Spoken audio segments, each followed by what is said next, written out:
Hi everyone, welcome back. I am here with a new video related to English literature जिसमें हम discuss कर रहे हैं UP aided junior and UP LT English के exam से related practice paper. और ये वीडियो ये का हमारा थर्ड पार्ट है इसी सेम टॉपिक से रिलेटेड। इसमें जो हम डिस्कस करेंगे फ्रेंड्स वो आपका होगा English literature and English language से रिलेटेड एमसीक्यूज। बहुत ही इंपॉर्टेंट एमसीक्यूज हैं। किसी भी आप इंग्लिश लिटरेचर के एग्जाम की प्रिपरेशन कर रहे हो, चाहे वो आपका स्टेट लेवल पे हो या सेंट्रल लेवल पे हो, लाइक आपका केवीएस एनडीएस या DSSB, या आप यूपी यूके, या आपका कोई भी पंजाब से रिलेटेड जो भी आपकी वैकेंसीज हैं, इंग्लिश लिटरेचर के क्वेश्चंस मैंने इसी अकॉर्डिंग इंक्लूड करा हुआ है सो दैट कि आपके वो सभी एग्जाम्स को कवर करे आज के इस वीडियो में। ऑलरेडी 2 वीडियोस अपलोडेड है सेम टॉपिक से रिलेटेड। चैनल के वीडियो के सेक्शन में जा करके आप उन वीडियोस को देख सकते हो। इसके साथ साथ आपको किसी भी इंपॉर्टेंट राइटर, इंपॉर्टेंट ऑथर्स या किसी भी इंपॉर्टेंट एरा से रिलेटेड क्वेश्चंस चाहिए या आपको वीडियोस चाहिए तो आपको इस चैनल पे मिलेंगे वो भी। तो प्लीज इस चैनल का वीडियो सेक्शन जरूर चेकआउट कर लीजिएगा। इसके साथ साथ प्लेलिस्ट भी चेकआउट कर लीजिएगा। इंपॉर्टेंट वीडियोस आपको आपके सिलेबस के अकॉर्डिंग मिलेंगे। वीडियो का लिंक आप सभी को मिल गया होगा फ्रेंड्स, जल्दी से शेयर कर दीजिए अपने सोशल मीडिया प्लेटफॉर्म्स पे और जुड़ जाइए आज के सेशन के लिए अपने पेपर और पेन के साथ में। क्वेश्चंस आप सभी के सामने होगा, आपके पास टाइम होगा to give that answer of that questions and also उसके बाद मैं आपसे उस क्वेश्चन का आंसर डिस्कस करूंगी with its important facts and important explanation भी होगा आज के सेशन में।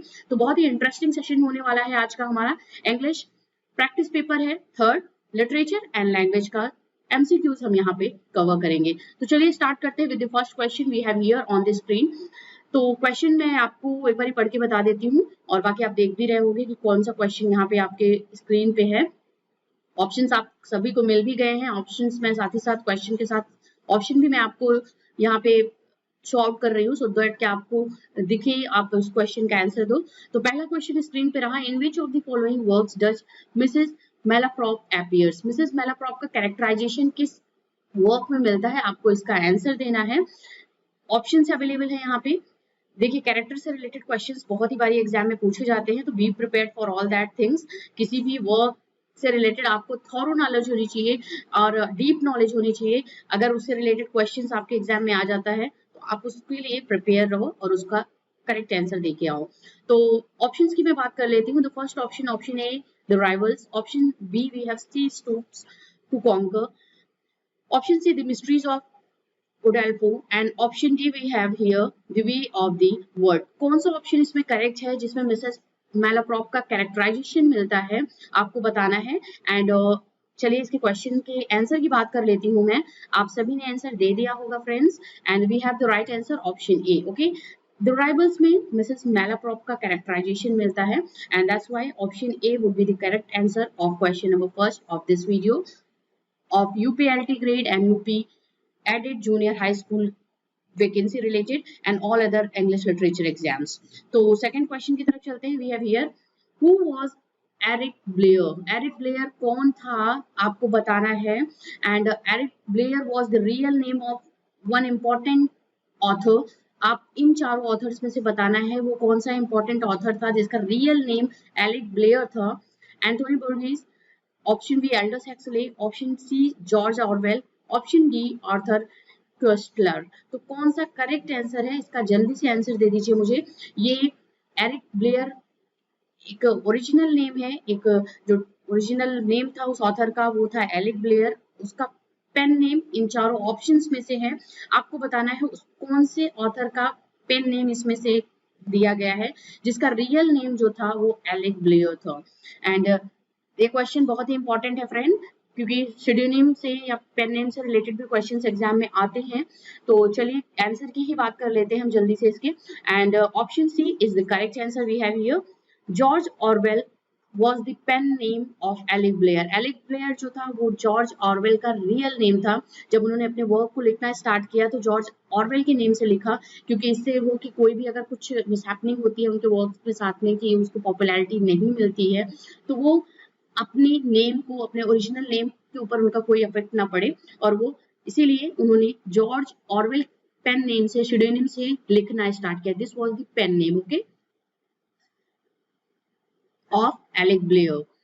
Next number question 3 we have here Caesar and Cleopatra 1898 का वर्क है, is a play written by, this is a comic play. आप इंपॉर्टेंट चीज एंड क्लियोपैट्रा आपको बताना है कि इस प्ले को किसने लिखा हुआ है, जो कि 1898 में पब्लिश हुआ है। एंड ऑप्शन अवेलेबल है, ऑप्शन ए है Ben Jonson, option B Shakespeare, option C George Bernard Shaw, option D none of these. Correct answer की तरफ जल्दी से मुझे बता दीजिए आप सभी कमेंट सेक्शन के थ्रू, एंड साथ ही साथ चैट बॉक्स में मुझे जल्दी से आंसर कर दीजिए इस क्वेश्चन नंबर 3 का। सीजर एंड क्लियोपैट्रा जो कि प्ले है 1898 में ये पब्लिश हुआ है, आपको इसके राइटर का नेम बताना है, who had written this work. Okay, तो ऑप्शंस मैंने आप सभी को मेंशन कर दिया है, जल्दी से आंसर कर दीजिए फ्रेंड्स आप सभी। और and here we have the correct answer, that is option C, George Bernard Shaw was the modern dramatist, and G.B. Shaw का ये important work है सीजर एंड क्लियोपैट्रा 1898 में ये प्रीमियर्ड हुआ है। नेक्स्ट इंपॉर्टेंट वर्क की बात करते हैं। ऑप्शन 4, क्वेश्चन नंबर 4 भी है, who called Walt Whitman to be ahead of all poets. ये एक कोटेशन था, अहेड ऑफ ऑल पोएट्स, एक फ्रेज दिया गया है वॉल्ट विटमैन जो कि अमेरिकन पोएट थे। आपको बताना है कि ये किसने बोला है, वॉल्ट विटमैन से रिलेटेड, वॉल्ट विटमैन के बारे में, उनकी जो पर्सनालिटी, एक लिटरेरी स्किल्स थी, उसके बारे में किसने बोला है कि he was ahead of all poets. Options available हैं, D H. Lawrence, B. H. Martin, option C. Wordsworth या Emerson. And go for the correct answer, friends. And please mention me correct answer in the comment section and chat box. Question number 4 के answer की बात करते हैं हम. And here we have the answer. Option A. Okay. Option A is the correct answer. D.H. Lawrence was the man, was the writer who called Walt Whitman ahead of all poets. He was Walt Whitman wanted to be ahead of all poets. That was said by D.H. Lawrence. Number 5 we have here Edwin Arnold's creation. ठीक है, Edwin Arnold की creation की बात हो रही है, बहुत ही important work है एडविन एर्नोल्ड। कभी कभी एर्नोल्ड करके भी पूछा जाता है क्वेश्चन में, तो आप वहां पे मैथ्यू एर्नोल्ड नहीं समझिएगा। जब अगर लाइट ऑफ द वर्ल्ड या लाइट ऑफ द एशिया की बात होती है, दोनों वर्क एडविन एर्नोल्ड ने ही लिखा हुआ है। तो आपको बताना है, ये क्वेश्चन हमारा है the light of the world से रिलेटेड, जो कि 1891 का वर्क है। Centres on the life and personality of, किसकी लाइफ एंड पर्सनैलिटी को इस वर्क में एडविन एर्नोल्ड ने कैरेक्टराइज किया है, स्केच किया हुआ है, या एक तरीके से रिप्रेजेंट किया हुआ है। The light of the world was the title of that work which was centre on the life and personality of whom, and this is the work Edwin Arnold. और एक हमारा और भी है the light of the Asia. ठीक है, ये आप लोगों ने वर्क पढ़ा होगा, the light of the Asia, ये भी हमारा एडविन एर्नोल्ड का ही वर्क है। एक इंपॉर्टेंट फैक्ट आप सभी के लिए, और इसको नोट डाउन जरूर कर लीजिएगा अपने नोट्स में। तो आपको इस क्वेश्चन में बताना है कि the light of the world की बात हो रही है। यहाँ पे देखिए ऑप्शंस अवेलेबल हैं, गौतम बुद्ध है first, option B lord Krishna, option B lord Christ, option D mother Mary. Which is the correct option according to the question? Light of the world की बात हो रही है, and right answer we have here option C, lord Christ was the central figure of this work, and जिनकी personality and life के बारे में इसमें बात हुई है the light of the world में, and this is an important work of Edwin Arnold. And light of Asia की बात करें तो इसमें हम गौतम बुद्ध के वर्क को देखते हैं, गौतम बुद्ध की पर्सनालिटी, उनकी starting of the career life से लेकर के उनकी पूरी पर्सनालिटी को एक तरीके से रिप्रेजेंट किया हुआ है। तो light of the Asia was related to the Gautam Buddha, and this is the work of Edwin Arnold. And the light of the world की बात करें, that is the related to the life and personality of the Lord Christ, and this is also written by Edwin Arnold. So important question number 5 we have here. Number 6 की बात करते हैं, a criticism of life under the laws of poetic truth and poetic beauty, the study of the poetry 1888 का work है। This definition of poetry is given by whom, ये definition है poetry की, किसने इसको दिया है? एंड देखिए इस वर्क से आपको एक तरीके से आइडिया मिल गया होगा। एंड अगर क्रिटिसिज्म ऑफ लाइफ की बात करें तो क्रिटिसिज्म ऑफ लाइफ से भी आपको एक तरीके से क्लू मिल रहा होगा कि किसका ये इंपॉर्टेंट डेफिनेशन है पोएट्री से रिलेटेड। एंड मैं फिर से एक बार इसको रिपीट कर देती हूँ। A criticism of life under the laws of poetic truth and poetic beauty. And ये डेफिनेशन जो पोइट्री की दी गई है, द स्टडी ऑफ पोइट्री में दी गई है, 1888 का वर्क है। आपको बताना है ये किसकी डेफिनेशन है, who had given this definition of poetry. Option A is S T. Coleridge, option B William Wordsworth, option C H. Martin, option D Matthew Arnold. यहाँ पे डबल टी होना चाहिए, MATTHEW and Arnold. So the correct answer we have here is option D. Okay, Arnold, Matthew Arnold was the writer, was the man who had given this poetry and a criticism of life under the laws of poetic truth and poetic beauty. This definition was given in the work The Study of Poetry. बहुत important work है The Study of Poetry. Friends इसको जरूर mention कर लीजिएगा। और Matthew Arnold was the critic poet of the Victorian era. We all know that. And number 7 question की तरफ चलते हैं। आर्म्स एंड द मैन, फिर से देखिए एक इंपॉर्टेंट क्वेश्चन आ गया, एक प्ले की बात हो रही है, 1894 का वर्क है by George Bernard Shaw, is a satire on. ठीक है, आपको बताना है ये एक कॉमिक प्ले है। ठीक है, ये एक कॉमिक प्ले है, इसका मैं आपका नेचर बता दे रही हूँ। इस प्ले का नेचर जो है वो कॉमिक है and this is a satirical comic play. Arms and the Man की बात हो रही है, 1894 का ये वर्क है। George Bernard Shaw was the dramatist of this work. आपको बताना है कि इसमें किस थीम या किस कंटेम्प्रेरी सिचुएशन या किस चीज को इसमें सटाराइज किया गया है। ऑप्शंस अवेलेबल है। Option 1 A we have here the concept of knighthood, option B the weapons used in war, option C the false glorification of war and option D we have love and gallantry. तो कौन सा correct answer होगा? Arms and the Man की बात करते हैं। This is in comic satire work of George Bernard Shaw and what was satirised in this work of G.B. Shaw? We have here the correct answer, option C. The false glorification of the war was satirized in this work, Arms and the Man. Number 8, we have the question number 8 we have here. Who wrote an elegy on the death of Mad Dog? 1766 का ये work है, elegy on the death of mad dog.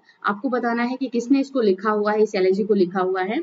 Option A is Oliver Goldsmith, option B Thomas Gray, option C Occleve, option D Tennyson, and the correct answer we have here option A. Oliver Goldsmith was the writer of this work, was the poet of this work, Elegy on the Death of Mad Dog, and this is written in the year 1766. Okay, number 9 question की तरफ चलते हैं। The sudden change, बहुत ही important question है और इससे related देखिए ये चारों जो ऑप्शंस यहाँ पे दिए गए हैं, कैटास्ट्रॉफी, हामोर्सिया, कैथारसिस या पेरिपीटिया, इनसे रिलेटेड क्वेश्चंस तो आपको एग्जाम में मिलेगा ही। तो आपको बताना है कि इसमें से कौन सा क्वेश्चन जो है इससे रिलेट करता है। मैं क्वेश्चन एक बार मेंशन कर देती हूँ आप सभी को। The sudden change in the fortune of the hero from good to bad, high to low on account of fatal flaw in his character is called as. क्या बोलते हैं उसको? आपको बताना है कि जो कि एक सडन चेंज होता है हीरो के फॉर्च्यून में, जो कि प्लेज लिखे जाते हैं from good to bad and from high to low. जो हीरो होता है उसका फॉल होता है और उसमें कुछ ऐसे तरीके की चीजें होती हैं, मिस हैपनिंग होती हैं उसके साथ में, जो उसके कैरेक्टर को एक तरीके से बैड कैरेक्टर शो ऑफ करती हैं। तो एक तरीके का ये उसके फैटल फ्लॉ की वजह से होता है, निज character, there was a fatal flaw in his character, तो उसको हम क्या बोलते हैं? And this all was given, names given by the Aristotle we have, जो वो ट्रेजेडी की डेफिनेशन दे रहे थे, तो इस तरीके की बात उन्होंने की है। तो आंसर आपको बताना है इस 9 क्वेश्चन का and go for the right answer of this question friends. We have here, मैं आपसे डिस्कस कर रही हूँ इस क्वेश्चन को, अब आप सभी ने दे दिया होगा इसका answer and we have the option D is the correct answer. Peripeteia is called that, जब भी किसी हीरो की फॉर्च्यून में कोई सडन चेंजेस होते हैं और उस हीरो को एक गुड कैरेक्टर से एक बैड कैरेक्टर में उसके साथ चीजें होती हैं, या गुड थिंग्स के साथ के बाद उसके लाइफ में बैड थिंग्स उससे होती हैं एंड मिस हैपनिंग्स होती हैं और उसके कैरेक्टर में एक तरीके से फॉल होता है and that fatal flaw in his character is known as peripeteia. Okay, number 10 question we have here on the screen. Name the famous mass written in the year 1634 by John Milton. देखिए बहुत ही easy, बहुत अगर इस question के level की बात करें तो इजी लेवल क्वेश्चन है और इसका आंसर आप सभी ने दे दिया होगा। फेमस मॉस्क जो कि 1634 में लिखा गया है, John Milton was the writer of that masque, आपको बताना है इसमें से, और उसका करेक्ट आंसर मैं आप सभी को मेंशन कर देती हूँ। Option C Comus was the answer, right answer of this question. The famous masque was Comus that was written in the year 1634 by John Milton, the great epic poet. Number 11 question की तरफ चलते हैं friends, और मुझे जरूर mention करिएगा video आपको कैसा लगा, और किसी भी इंपॉर्टेंट टॉपिक से आपको वीडियो चाहिए तो मुझे जरूर मेंशन करिए कमेंट सेक्शन में। I will try to make that topic in a video form, okay, for you all with important and interesting contents. Number 11 question की तरफ चलते हैं, and now we have the language section here, जो आपका grammar से related question है, अब हम इसमें कवर करेंगे क्योंकि आपके दोनों एग्जाम्स में ग्रामर जरूर पूछा जाएगा। और अब मैं देख रही हूँ जो भी एग्जाम्स आपके हो रहे हैं अभी तक, ग्रामर से रिलेटेड आपके बहुत ज्यादा क्वेश्चंस पूछे जाते हैं, इसलिए do not ignore this part, okay. आप तो लिटरेचर आपको ऑलरेडी वेल प्रिपेयर्ड होगा क्योंकि आप बार बार ही उसी लिटरेचर को काफी टाइम से पढ़ रहे हो, बट ग्रामर जो ऐसा पार्ट हो गया है जो कि एक डिफिकल्ट लेवल आपके पेपर को बना देता है, डिफिकल्ट बना देता है, तो इस सेक्शन को जरूर ध्यान से पढ़िएगा। जहां भी डाउट हो आप इसको नेट से भी आप उसको देख सकते हो, और साथ ही साथ वीडियोस जो अपलोड होने होंगे यूट्यूब पे आप उनका भी हेल्प ले सकते हो। तो आपको चलिए अब हम लैंग्वेज के क्वेश्चन की तरफ लेके चलते हैं, ग्रामर के क्वेश्चंस की तरफ लेके चलते हैं। 11 क्वेश्चन हमारा है, find the correct form of the underline word. जो ये अंडरलाइन वर्ड है इसका आपको करेक्ट फॉर्म बताना है।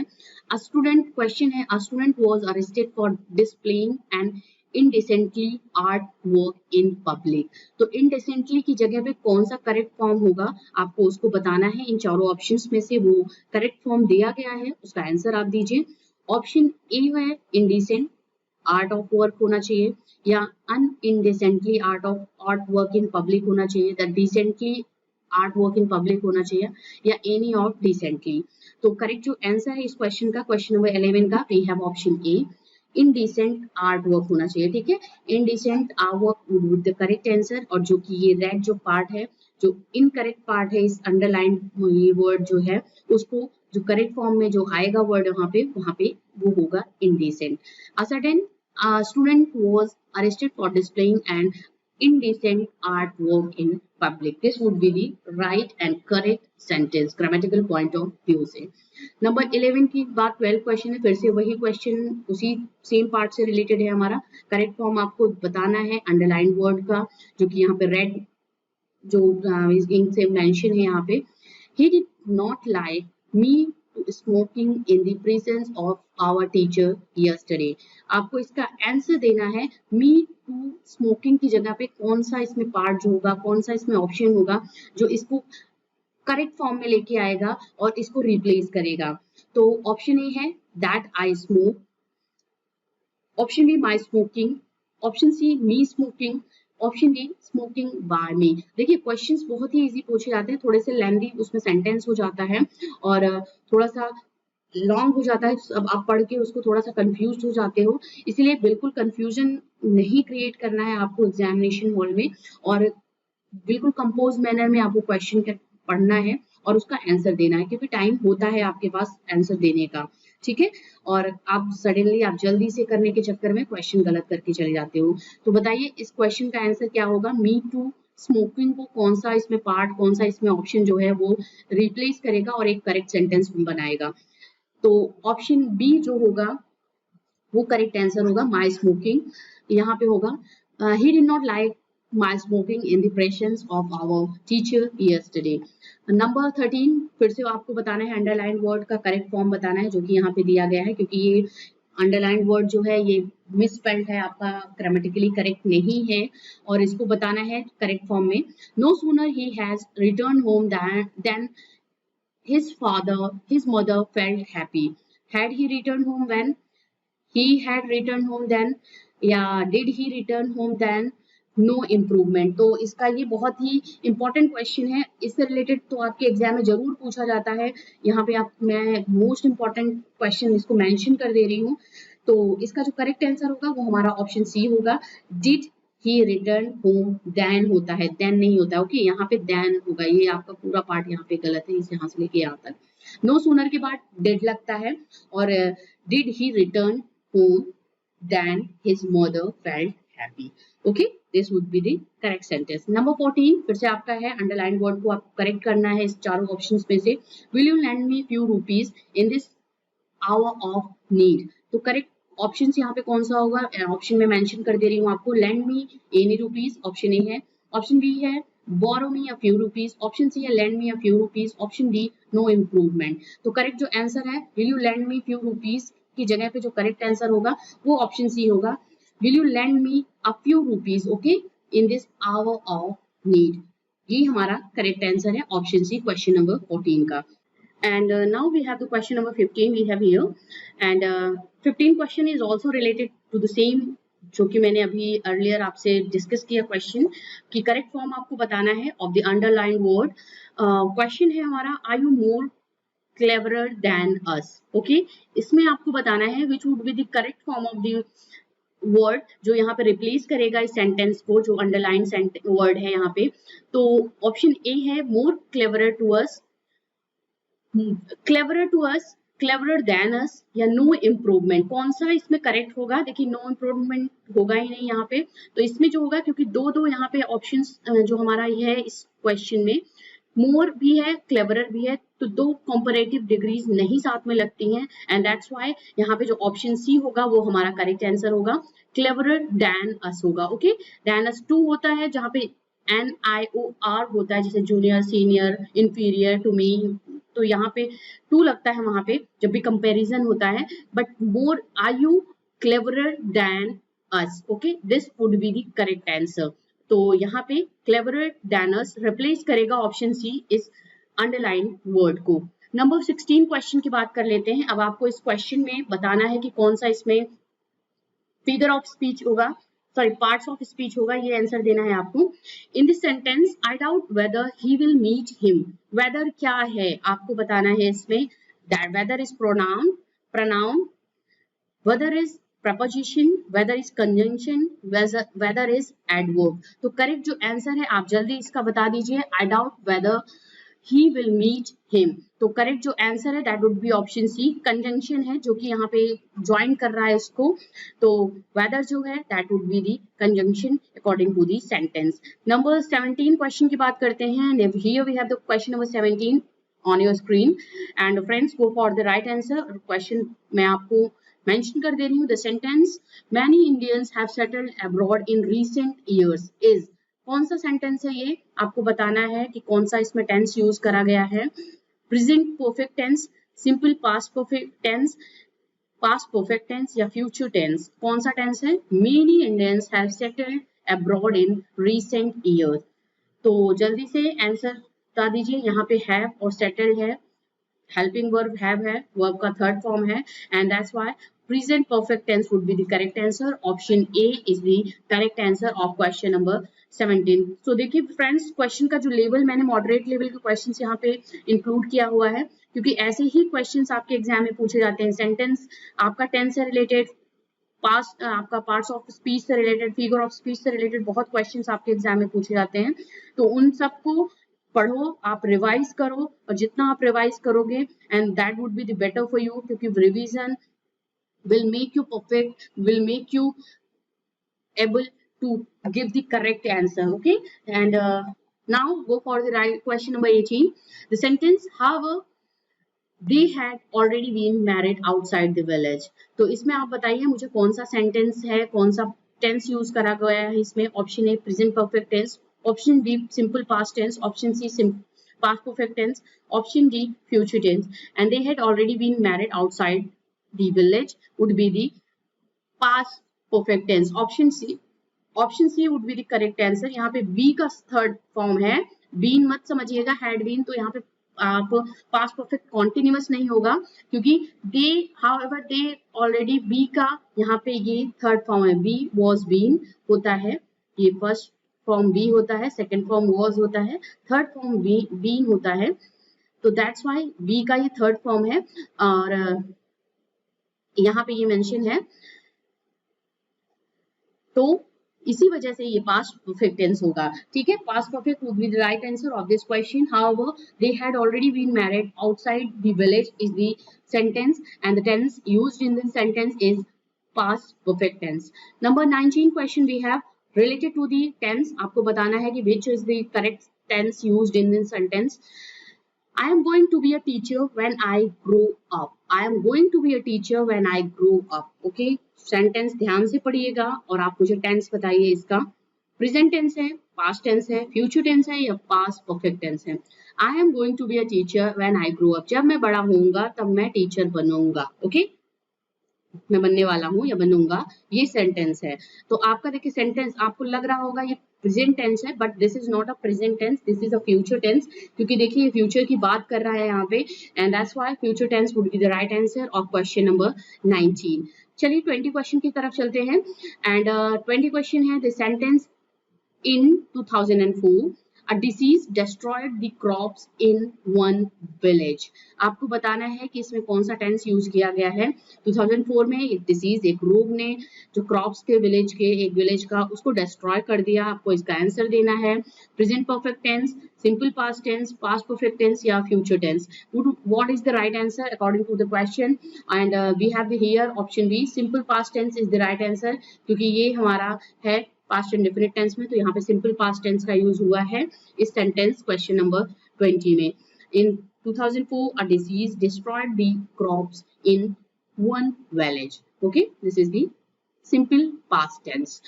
So friends, हमने यहाँ पे इंपॉर्टेंट क्वेश्चन डिस्कस किया, लिटरेचर से रिलेटेड, लैंग्वेज से रिलेटेड, एंड जो एमसीक्यूज डिस्कस किए हैं आपके वेरियस एग्जाम्स जो आपके प्रीवियस ईयर हो चुके हैं उससे रिलेटेड है।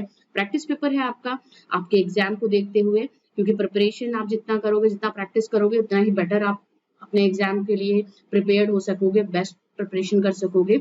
मुझे जरूर मेंशन करिएगा how many questions you have correctly attempted in this series of practice paper number 3, and please check out the video section and playlist of this channel, जहाँ पे आपको different topics से related videos मिलेंगे, English literature and English grammar से related। तो मिलते हैं next video में, till then keep watching and keep learning. Thanks a lot for watching this.